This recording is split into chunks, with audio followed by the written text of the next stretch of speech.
do you add country borders? This is actually a question that was posed by one of my followers, FuncoTex, so thank you very much for that. And this is actually a really good question because with the map that we have, this could go any direction. So when we're talking about country borders, a lot of people think he'll just start by adding lines, but what I'm going to start with is what is our scale even going to be for this? So if you look at this, and if you assume that this is, for example, just one major island, and that then these guys are going to be smaller islands, it's possible that this whole thing is just going to be one country by itself. Now, if this whole thing is approximately, say, 10,000 miles wide, well, now obviously you've got a completely different scale going on here. So when it comes to figuring out how to add country borders, the first step that I would say is figure out how big your thing needs to be. Now, just doing a really fast look at the map, I can count that all the shaded part that we have going in here, that's going to be approximately 16 squares by 28 squares. However, the actual main landmass here, not including the side islands as well, that's going to be about 13.5 blocks tall and 21 blocks wide. Now, what does this mean? Well, now we're going to go in and we're going to figure out what kind of scale we actually want for this. So if we said that one block was going to be about 100 miles by 100 miles, that would mean that the longest that this guy will be is 2,100 miles. So when it comes to figuring out where your countries are going to be, you also have to think about how big you want your countries to be. So if we're saying that this is going to be 2,100 miles long, therefore it would be logical to say that maybe this little area right in here, maybe that whole thing will be a country. You've got a river that's going into here, you've got a lake, you've got another river here. So really, you've got a fairly small area of land that would need to be controlled. And that's the biggest thing to think about also when it comes to fantasy. If someone has an area, they're going to have to control the area. So it doesn't matter how much they want something. If they can't control it, then they're not going to have it. So it would make a lot of sense that at the end of this river here to this lake, I would probably see a border. And I'm just going to draw that in as essentially a two-line kind of thing there, just like that. So you could see that that's a border for all that there. Well, then we've got stuff up here. We've got stuff in the middle here. There's a lot that can be controlled naturally. We've got this island here. We've got this peninsula bit here. It would make sense that people would want to control a coastline because a coast is great for controlling travel. It's great for controlling trade. It's great for just you got fishing, you've got food sources, so there's a lot of benefit to having a coastline. And what might make sense is in this area here, it would connect up to the end of the river here. So again, that way now you've got a river access. So rather than just use a straight line, because that's just kind of boring, it'd make a little bit more sense that there would be a little bit of wiggle room. So I'm going to just come in right about here, and I'm just going to say that maybe it loops around kind of like that. And then because I'm saying that I've got a double line, that's going to be my border. Therefore, I'm just going to say it's going to come like that. So here I have one nation. Here I've got another nation. And again, if you look at how long this one actually is, it's 1, 2, 3, 4, 5. So that's about 500 miles, just to put it into perspective. And then here, I'm going to count that little bit and that little bit as 1. So then I've got 1, 2, 3, it's about 300 miles. So this is not a small area. It looks small just because of the grand scheme of things, but this is about 500 miles long, 300 miles wide, and yeah, that's a pretty big area. So with that in mind, then you got this island here. Well, this one's got, 1, 2, 3, 4, and then a little bit more, I'll say 5. So that's probably 500 miles wide. And then 1, 2, and then a little bit there. We could even say that's about 300 miles. So this area here, it would make sense that those would be possibly separate countries by themselves. Now, then we come up here. We've got this little peninsula area here. Well, who knows how far they would have actually gotten. So I'm going to say that maybe they took part of their country out to there, and then they would have a border right like that. So then that would be a separate country. And then as we're looking in here, maybe this is actually a big country. So we've got already a natural border with the coast. We've got a border put in here. That's a border with a natural river bit. And then we have natural borders here. Well, I'm going to assume that this would also be a border. And so then I'm just going to say, what if I put in a border right here? So this is a country. This is now a country. This is now a country. This is now a country. But then down here, maybe in this area, maybe there's a lot of smaller countries that have all used this river as a border. So maybe I'll come in here like this, and I'll have a country be right here, and then I'll just kind of do a little wiggle thing here, and I'll make one country here, and then maybe up here, maybe this is just a tiny one right up here, and so I'll just have a tiny country like that, and then I'll just add a tiny country kind of like that one there, and then maybe this one is actually right in between these major rivers, and so I'm just going to call that a country. And then over here, because that's the end of the river, what if we just made the border come to right here as well? Just like that. And then down here, this is a pretty big area. So I'm going to just go right here, and I'm going to put a border. So that'll be a border area here. I'm going to take this border, and I'm going to bring it right up to that lake right here. And then I'm just going to call this good. So as you see, we've got a really big country right in here. We've got a pretty big country here, and these guys are pretty big. This one's also really big, and it's going to border here. And then you got this guy up here. And then for some reason, these guys have much smaller nations. And again, we see this in actual real life. Sometimes you're going to have really, really big countries like the United States or Canada or Russia.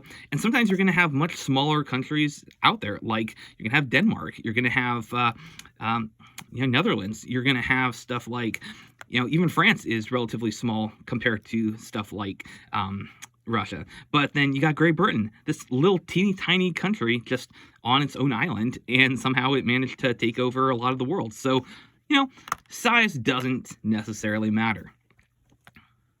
So now that we have borders figured out, there's one more thing that I would like to talk with you about, and that is cities.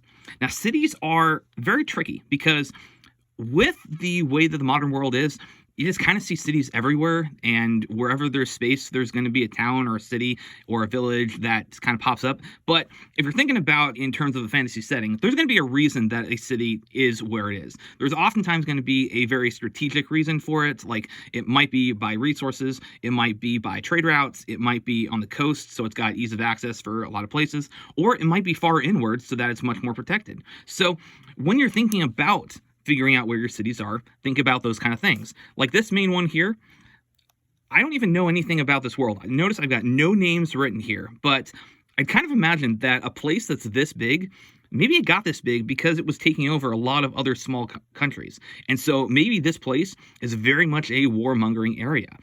Because they're very much in a war kind of setting, it's possible that they're going to want to have their capital as close inward as possible so that it's protected as far as it possibly can. So I'm just going to say that this capital, I'm just going to put their main city is going to be right there.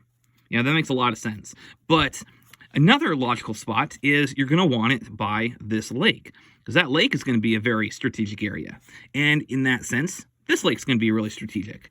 Well, you're likely going to want to have one that's going to be close to the border, so that way you've got a place that you can send troops, you can get information from. You're going to want something that's going to protect that. And here we've got this other neighbor that's down to the south, but we've got a river right here. So it would make a lot of sense that you would put a city right here, so then you would have access to that river, but also right on the border so you could watch for other kind of threats. Furthermore, because this is a border area, having one down here on the coast, that'll protect from ships being able to come in. So again, that makes a lot of sense. Well, if we've got a city here that's going to have access to here, and we've got a city here that's going to be right on the coast, you might actually want to have a city that's going to be right here, right on that river, because this way, now you can regulate trade from everything that's in here. It'll all come down here. And then you've got access to this city here through a water route. You don't necessarily have to go by land. And so again, these are just a few basic ideas based on pure geographical. Now, let's also say that inside here, maybe they have a really awesome road system, and I'm going to use that by just using dashed lines. Well, if I've got a city here, it's going to want to have a road that's going to connect to the capital city. That just logically makes sense. You're probably going to want a road that connects to that capital city. Also makes sense. This one will probably have a road that'll connect over to the city. Again, logical. And then, of course, you're going to want to connect down to here. Well, maybe that just doesn't make a lot of sense to directly connect to, but because we've got that road, maybe it'll make a little bit more sense that it'll just connect right there, kind of in the middle. And at that crossroads, that becomes a natural spot for a city. Now, it's not by any strategic resources, so not by the coast, not by the ocean or the seas, not by the border specifically, but it's a place where the roads come together. So that makes it now a strategic location. In the same sense, maybe this one connects in to right there, and so therefore, that will be a logical location for a city. Well, if you've got a road, or you've got a city right here, and you got a city right here, it does logically follow that you might actually have a road that will kind of go around the coast. Because, let's face it, if you've got a lot of stuff in here, you will probably have a city that's here, and you might actually have one that's right here on that peninsula. So, I'm going to say that there will actually be a road that'll cut in here, and then a road that'll follow the coastline, coming to right here, and then we're going to have another road that'll just come to right there, just like that.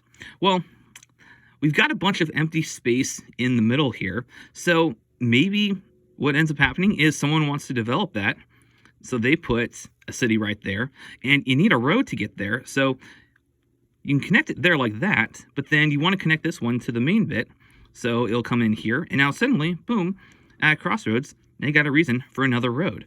And once you start building there, maybe they say, well, I've already got a road here, and yeah, we've got a river access, but what if I just connect a road to there?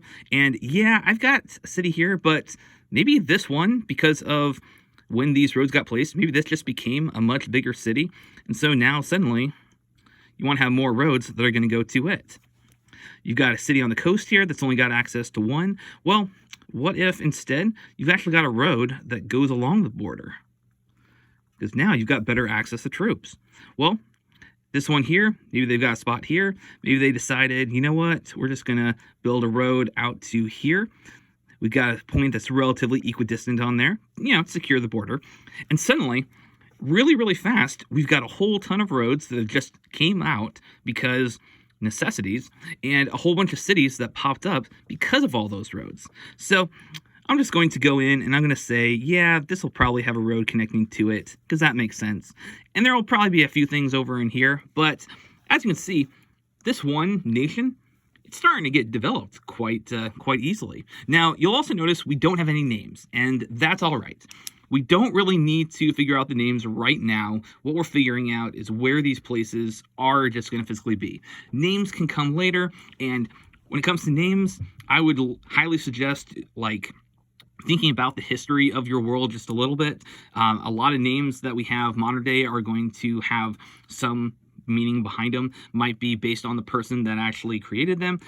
Could be based on some really cool thing that is in the world, some really cool mythology, some cool legends. It could be like the idea of Alexandria. When Alexander went and conquered a lot of places, a lot of Alexandrias popped up as a result. So maybe you're going to have a lot of names that are going to be very similar because those were the name, or that was the name of the person that conquered them. So as you're figuring out where your cities are going to be, where your nation borders are going to be, start to think about what the history of your world looks like. Start to figure out the stories that people would be telling in your world, and use that to come up with your locations. So I hope this has been a lot of fun. I hope this has been helpful. As you can see, yeah, we only did the one nation. You can definitely do it on the others, but just let yourself have fun. Let yourself explore your world as someone who has never seen this world before, because you haven't, and just put yourself in the mindset of what would be cool, what would be fun, what would make sense, what would be logical, and then put it down on the page, and by doing so, it'll help develop this incredible world that not only will you want to be in a lot more, but it's going to make your readers want to be in a lot more. So again, I really hope this has been helpful, and hopefully it's been fun. If you enjoyed this, please leave a like and a comment down below telling what, if anything that you learned was new, or maybe there's something else that you want me to include in my next video. I would love to have that. And also, if you know other future map makers out there, please give this a share, as it really helps the channel. And of course, subscribe, because I love having you guys around. So thank you very much. Hope you enjoyed. Take care and happy creating.